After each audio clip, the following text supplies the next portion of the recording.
இருக்கும். ஆனா நம்ம உண்மையா சேர்க்க வேண்டிய சொத்து எது கேட்டீங்கன்னா, இந்த மன நிம்மதி தாங்க. மன அமைதி தான். ஆனா இந்த சொத்த நம்ம சேர்க்காம விட்டதுனால, நம்ம எவ்வளோ இழந்துட்டோம். எவ்வளோ இழந்துட்டோம். நம்ம வந்து பிள்ளைகளுக்குள்ள நிம்மதி கிடையாது. பிள்ளைகள் என்ன பண்றாங்க?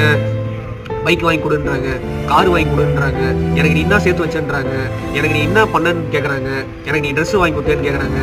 எல்லாமே நம்ம வந்து சிறு வயதிலேருந்து அவங்களுக்கு ஏழ்மைய, வறுமைய எல்லாம் சொல்லிக் குடுத்து வளர்த்தோம்னா, அவங்க வந்து அந்த நிலைமையெல்லாம் தெரிஞ்சிருக்கும். இதெல்லாம் கேட்க போறது கிடையாது. ஆனா இதெல்லாம் நம்ம சொல்லிக் குடுத்து வளர்க்காதனால, அந்த விளைவு வந்து பைக் வாங்கி குடு, கார் வாங்கி குடு, எனக்கு என்ன சேர்த்து வச்ச, என்ன பண்ண, எனக்கு என்ன கல்யாணம் பண்ணியா, என்ன பண்ணன்ற நம்மளுக்கு அதுவே நம்மளுக்கு டிப்ரஷன் ஆகி, ஓவர் திங்கிங் ஆகி, அதுவே மனநோய் வந்து, அதுவே நம்மளுக்கு உடல்ல பல பிரச்சனைகள் வந்து, உடல்ல வந்து பல நோய்கள் வந்து, இதாலே நம்ம மன நிம்மதி இழந்துறோம், மன அமைதி இழந்துறோம்.